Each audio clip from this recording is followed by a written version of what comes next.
God, because I mean otherwise there would be so many people believing in him. Well, I don't read my Bible because I don't think there's a lot of help in it really. And I don't go to church unless I feel sad, in which case I do. God's with us everywhere. When I look at the sky, look at that sky going on to infinity. Something far beyond me or any human being. Yes. A lot of gas, I think, is up there at the moment. Apart from the gas, I think there It says in the Bible that he knows all the stars by name. That speaks to me of God's great power and his great glory. And when I look at the small, intricate things of nature, it speaks to me of how God has taken care of even the smallest manifestations of creation.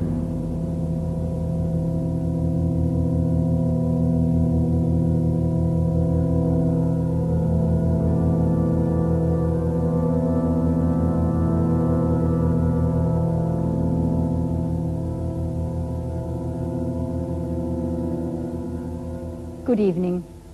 Well, are we small manifestations of God's creation, as the man on the film said, or purely products of chance, who for their own comfort have invented the idea of God?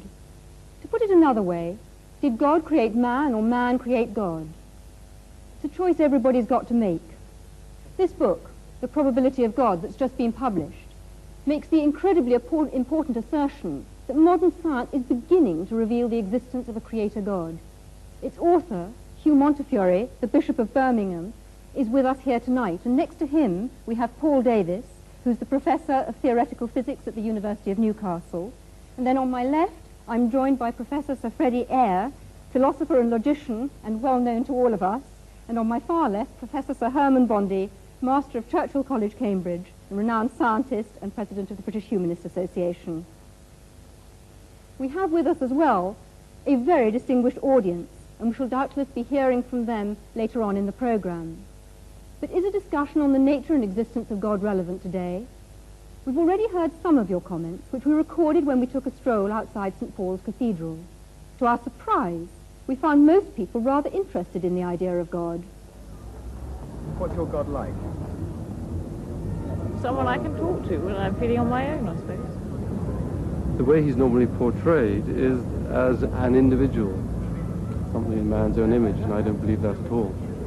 I think he's got a lot of value for a lot of people, especially for lonely people and old people, probably.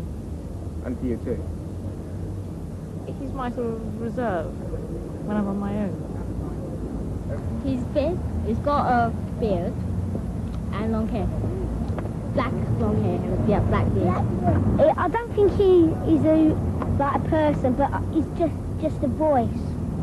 I think he's great, and he just helps you. And then in the night, sometimes in the dark, you feel so scared. But then when you think of God, you don't feel scared anymore. He's tall with a beard, and he's just a great man. So he looks a bit like you in some ways. I do believe there is something that well, not exactly makes decisions for us, but knows more than we do. Do you believe in a God? No, only actually from the point of view that I do believe that there is a point beyond which people are unable to comprehend, and when that point is arrived at, then they encapsulate the whole thing in the concept of a God. When I look around at the suffering in this world, then I don't believe there's a God. If there was a God, it wouldn't cause the suffering that there is in this world. Then again, I think of Ethiopia with the Live Aid concert, and maybe there is. To get all people together to get money together for children, I think, yeah, there is. Got to be. Well, was our universe created by a God or not? Hugh Montefiore's book says yes, and takes a fresh look at natural theology, which, as far as I understand it, is the argument that says that you can perceive the existence of God directly from the evidence of nature, and that, of course, includes scientific evidence. Hugh Montefiore, couldn't it be argued that you are, in fact, trespassing on other people's patch? Well, yes, you could argue anything, but I don't really see why we shouldn't reflect on what the scientists have said. I think people mix up science with the philosophy of science, that is, its meaning and interpretation. I really think anyone can have a go at that. I certainly have, and will continue to do so. I don't want to prove from the natural sciences that God exists. That I don't think can be done. But I do think we can now see that there's a high probability that this world is not a random occurrence. And that seems to me to say a very great deal. Right. Herman Bondi, what do you actually feel about that? Because do you feel in any sense it's a misuse of science? No, I wouldn't call it a misuse, and I was very much impressed by the book for its erudition and for its honesty. But I do think that the argument of this very good book leaves me stone cold.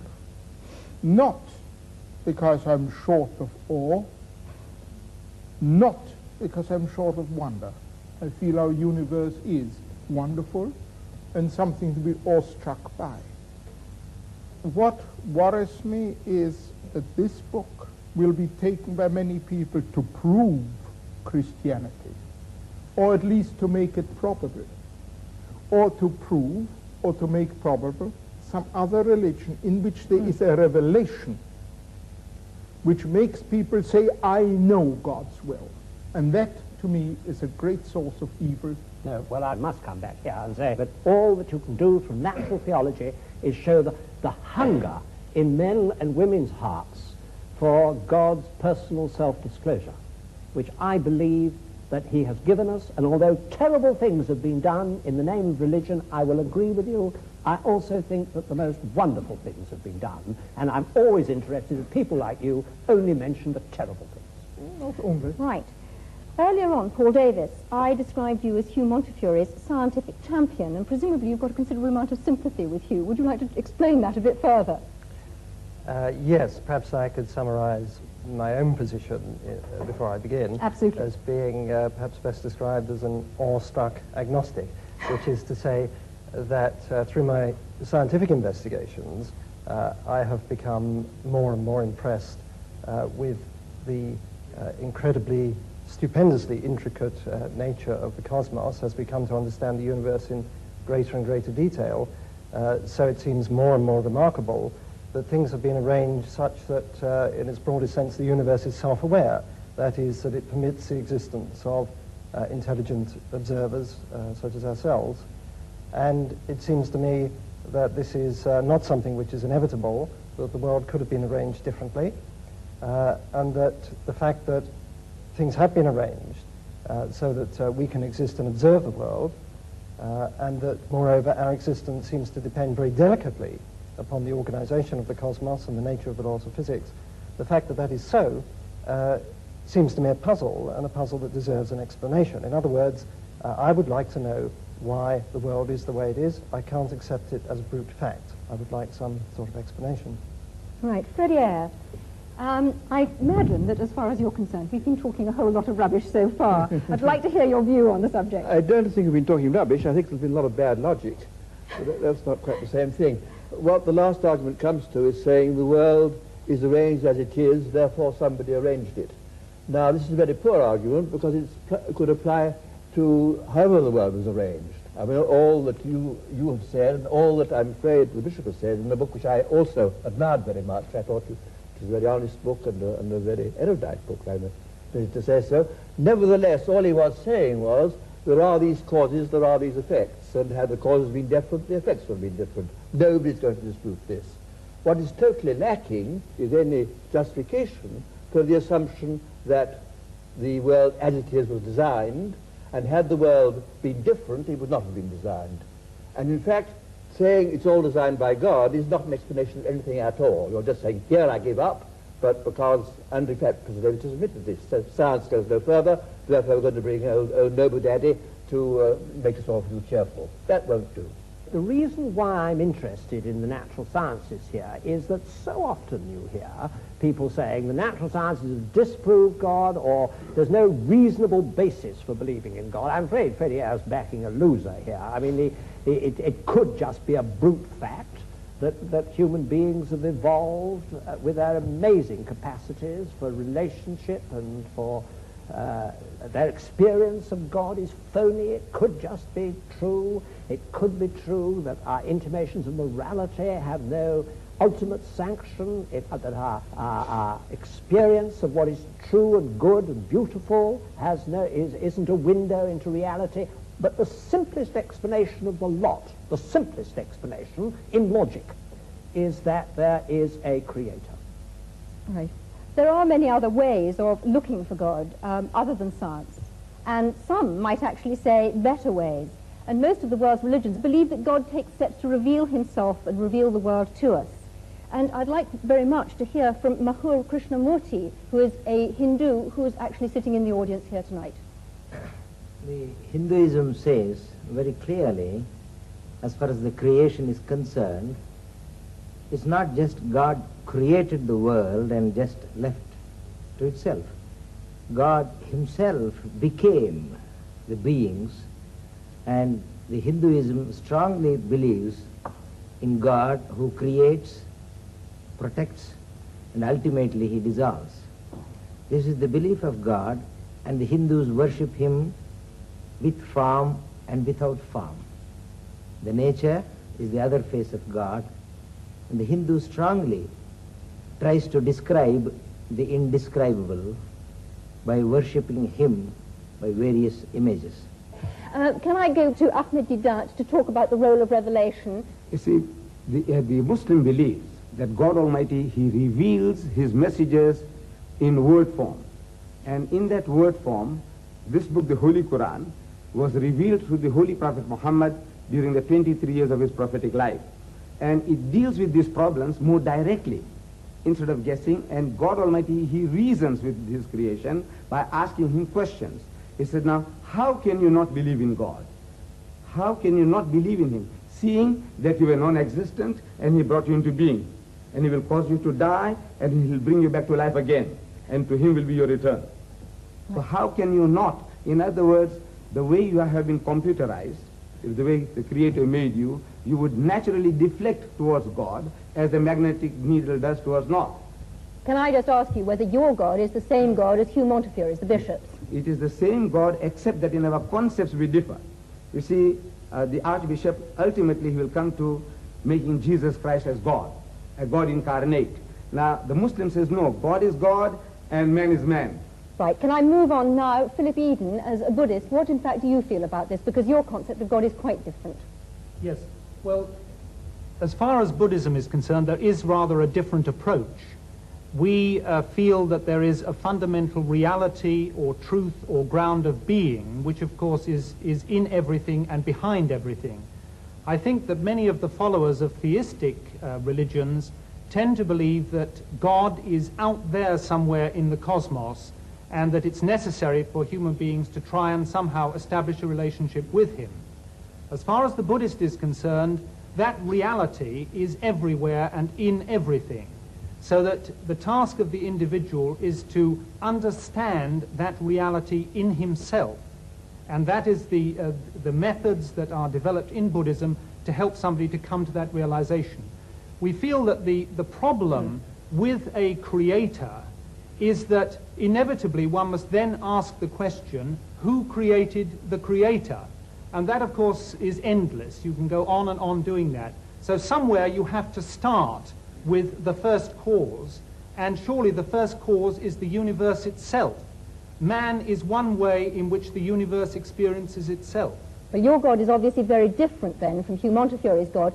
There's a point that Herman Bondi raised about, you know, the fact that many terrible things have been done in the name of religion. And I think it's perhaps important to point out that probably the reason for this is that people for a long time, I think particularly in the West, have had this concept, you know, I'm here and the truth is over there somewhere, and there is a narrow path that leads to that truth. If you have that concept, which I sort of think of as a fan-like concept, then inevitably, if you believe that you have found the right path, all the other paths are wrong, and your task is to force everyone onto that narrow path. Surely it would be so much better if we had this concept of the truth being, as it were, at the center of a circle. We are somewhere on that circumference, and there are many different paths that lead into that truth.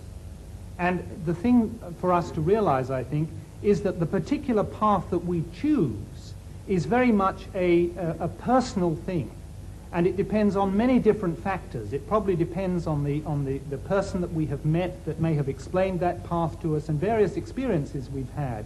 If only we realize, all right, This path for me is the right one at this particular time, but that does not invalidate the other paths. But are you saying, therefore, that there's only one truth, that we only have one truth that we can actually listen to and experience? There can only be one truth with a capital T, one reality. And I think the point is that all the great religions have been trying inadequately in their own way to point man towards that truth. But for heaven's sake, don't let's have this idea that there is only this one wretched, narrow path and that all the others are wrong. All right, can I move the discussion on and say that we've dealt to some extent with Revelation, but other people who are believers, and Hugh Montefiore has, if you like, supporters who don't only argue from design, would say that it's much more about experience and not about either design or revelation at all. I hope he wouldn't. And the experience, not Hugh Montefiore, other people would. And the experience is God showing himself to us or us feeling him. And Eric Dell, you're an evangelist in the Church of England. Would you argue with that? I think I would a bit, yes. Because I do believe that you cannot prove God scientifically. Science can only deal with the material of this current universe. God is necessarily not of this universe. He's superior and outside of it. So consequently, you can't prove him scientifically or disprove him. But of course you want to go much further than that. If there's a God who made me, I want to know who he is. I want to know what he's like. And of course we Christians believe that he's actually done that, said it for us in the person of Christ. And we also believe that he's alive today and we can know him. So that's what we're here to say, and that anybody can actually say, go beyond just the evidence, whether it's for or against, and say, God, if you're really there, I want to know you, because I'm prepared to know the truth, whatever it costs me. Right, Hugh Montefiore. I do actually think that religious experience is a very important pointer, and in my book I say it's the convergence of, as I see it, science showing us we're not just random products, probably not just random products, and conscience, and experience. I mean, why is it that between 30 and 60% of people, even in this secular country, lay claim to some form of religious experience? Pretty out. And one point I'm continually making is that the postulation of God explains nothing whatsoever, because it is consistent with anything that happens.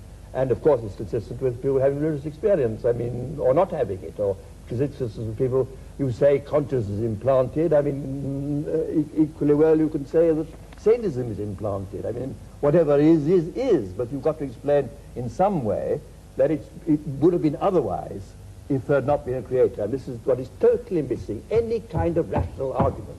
Right. I actually wanted to bring up just something of the evidence that is within human experience of just the sheer business of significance. When I say to my wife, I love you, I mean something. I do not mean I, an accidental conglomeration of molecules from some antediluvian swamp, happen to feel a totally accidental attraction towards you, another totally accidental conglomeration, etc. I mean I love you. And if you say to me, but you're just an accident happening to another accident, something inside me says, that's not right. Now, that's not good scientific evidence, but it's human evidence. And I don't honestly think you can ignore it. It's part of humanity. And in the end, what it means is, I mean something because there is a meaning, and there's a meaner. I must protest against the previous speaker's grotesque misuse of the word accident. I have a wife too, and I love her very much. When I say that I love her, I don't accident. I don't believe that she came into the world uncaused any more than that I did, or my love doesn't have a cause, psychological cause. This levity in using these words shocks me.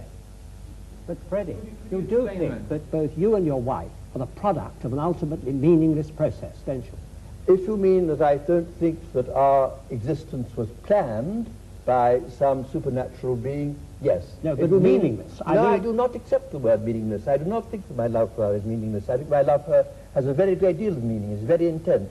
Has meaning for you, and but for no her, ultimate meaning. I don't know what ultimate meaning means here. I'm going to move on because, in fact, we've gone slightly off part of our subject and we haven't looked at other ways of experiencing God.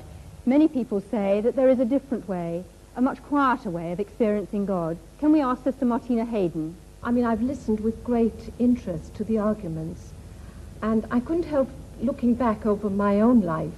I mean, I found myself a Catholic, born in Catholic Ireland. I thought there was nothing else in the world. And my journey has been about finding out all the different aspects of the truth. And I went through all the phases of trying to prove the existence of God, from arguments and learning about the first cause, uncaused, and it left me as cold as ice. It just didn't do anything for me as a person.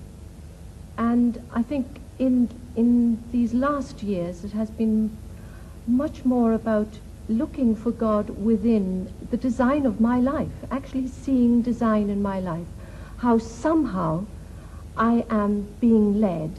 I mean, even the fact that I join an order which is dedicated to searching for truth is not, to me, an accident.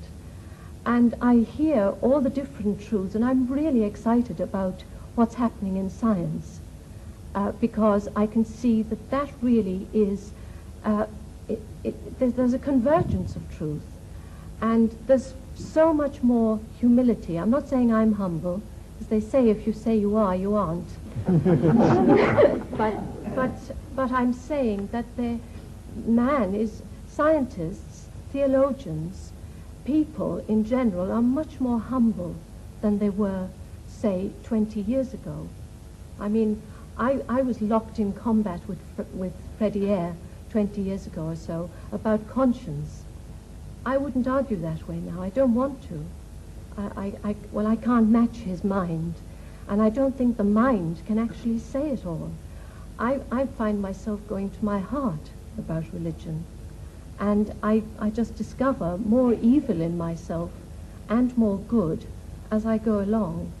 And the revelation of Christ in Christianity helps me there immensely, because I find that Christ didn't talk theological argument or logical argument. He didn't use any of those. He talked about the lilies of the field. He said the kingdom of heaven is like, that's a simile.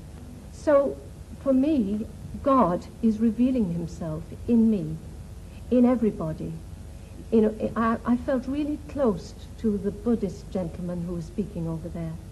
I really felt I can relate to that too.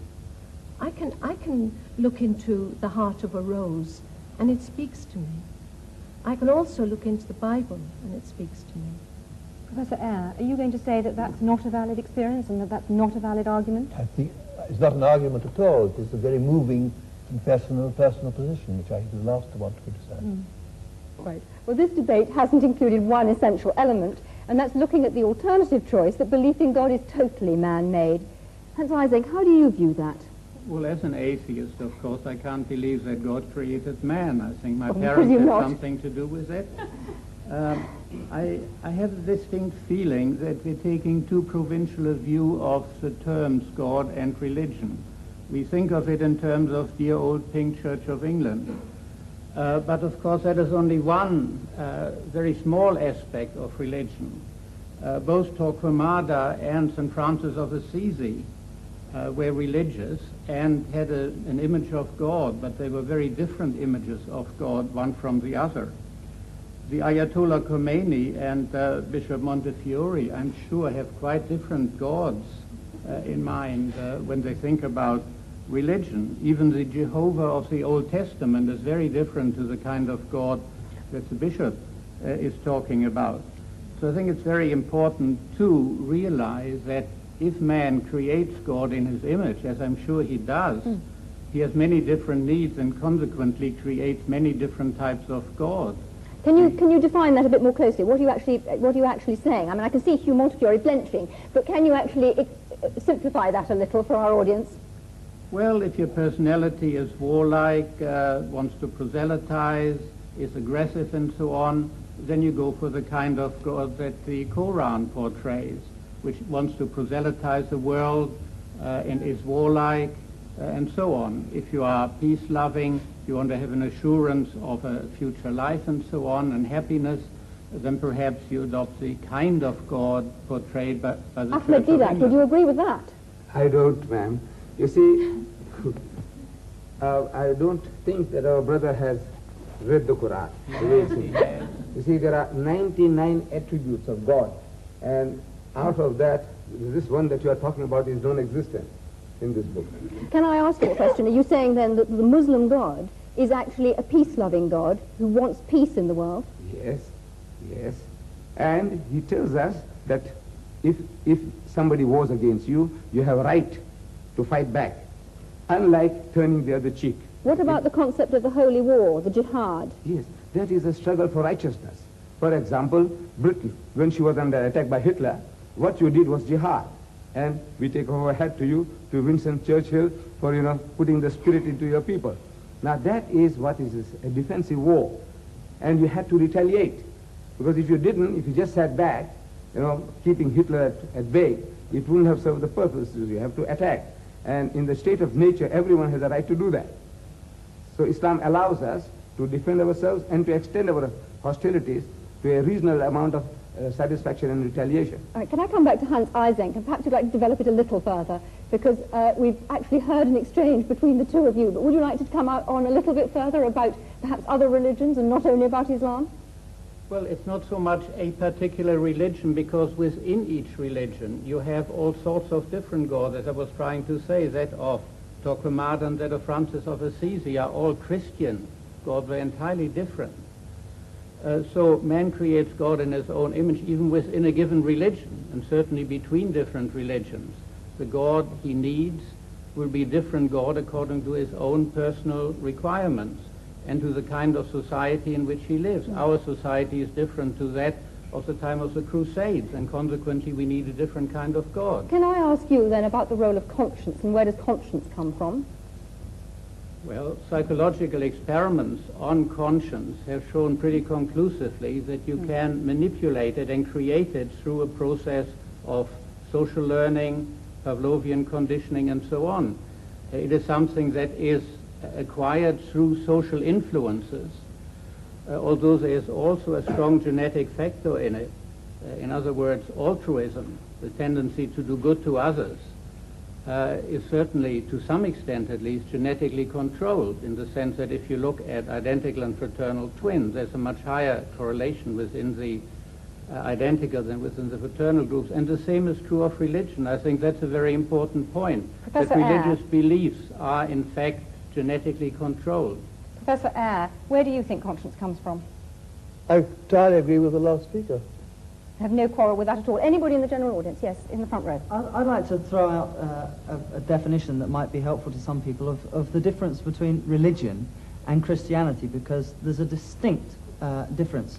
Religion is largely man, by his own efforts, some of which have been demonstrated tonight, in terms of mental gymnastics, trying to get to God and looking at the most powerful thing, like the sun, and bowing to that. Christianity is God coming for man. And I was interested in Herman Bondi's remark that he's an anti-revelationist. If there's a God at all, there's no way we can know anything about him by guesswork, only that he should reveal himself to us, which he did in the person of Jesus Christ and became human but where evidence. does conscience come from? Conscience is given to us by God, and we are in the process of numbing it and pushing it down to suit our own purposes and interests, which is called selfishness. Other people in the audience, where does where does the conscience, where's the idea of conscience come from? Yes. I would say the conscience comes from the human soul. It's the human soul speaking out and crying out for release. Okay, it's not just fear. Do you not think that it's an animal fear, a fear of being found out? Yes, Daniel Rubinstein. I think it's a sort of fear of alienation, really, being cut off from the rest of the community.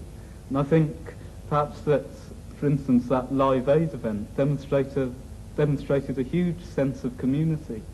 Everybody wanting to join yes, in. Herman Bondi, would you share that? Well, I certainly feel that we are basically herd animals, and that all herd animals must have feelings like conscience. Hugh Montfort, what do you feel? Well, I don't think conscience is to be equated with either wish fulfillment or going with the herd, because my conscience often forces me to stand out from the herd. I think it is the God-given means by which I have to act responsibly. And I think that is how it's evolved is something for the I don't understand it in animals. I look to the scientist, I look to the psychiatrist to see how it functions with the ego and the superego. I'm not talking about that. I'm talking about what it actually is. I think it's the God-given faculty by which we can behave responsibly, and it's not to be equated with things like utility or welfare or wish fulfillment or anything like that.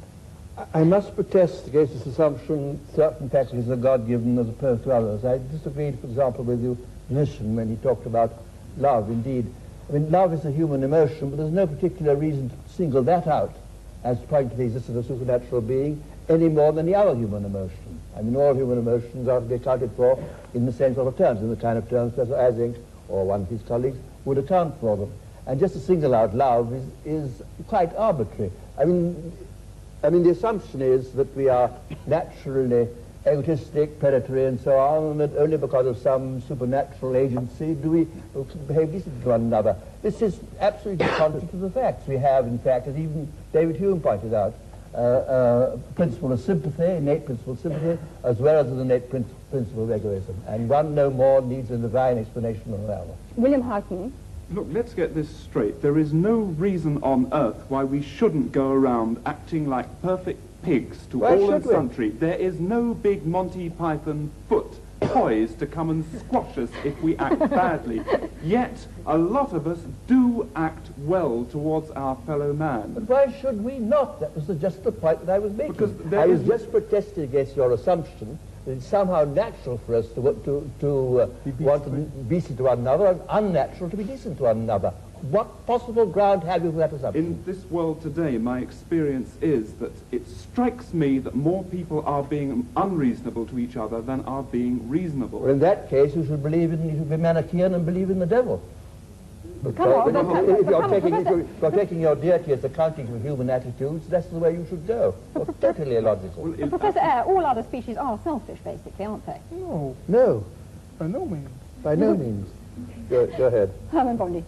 But I wasn't saying that our being herd animals means that everybody has to move with the herd. What I do mean to say that we are not solitary beings. We've got to have the faculty, as other animals live together, to get on in some fashion with each other. Tina Mehta. You just mentioned the devil with great aplomb. But the devil's best trick is to make man believe he does not exist. And I think that's what the problem is, that, we are in a state of chaos suddenly instead of harmony. And it is the state of harmony that we are trying to create in this world, and not distort the minds of children by showing them violence and explaining that that violence is necessary to bring about harmony. Mahmood Krishnamurti. I agree. Hinduism clearly says, what is God? Answer to our dear friend's question. God is truth, God is love, and God is good. Whatever name you call, it is God. Why allergy to the name God? Love, beauty is God. So you don't actually feel that he's supernatural, so that God is supernatural. Hugh Montefiore, what do you feel about that? Well, I do think that God discloses himself in the smallest particle of matter, and in our human relationships, and in love is to me a window into God. But I do think that he has supernaturally disclosed himself to us. That's why I'm a Christian, because I believe that he has been incarnate, as you said. That's what Christians believed. I believe God was incarnate and suffered the worst that people could do to him. Now, this is to me the only way I can see my way through the problem of evil. Can I just remind people, and perhaps Hugh Montefiore in particular, of Einstein's concept of God, which was, yes, God who made the universe in wonderful ways, but had not the slightest interest in us human beings, and was a totally impersonal thing that couldn't possibly care for our prayers. I want to talk to a psychologist next, Leslie Francis. I would like to go back to the question you keep asking. Did God create man, or did man create God? And I see that as a deceptively simple kind of language used. They're two completely different order questions. It is for the theologian in me to come to the question, did God create man? But the psychologist in me would want to answer your question in a different way.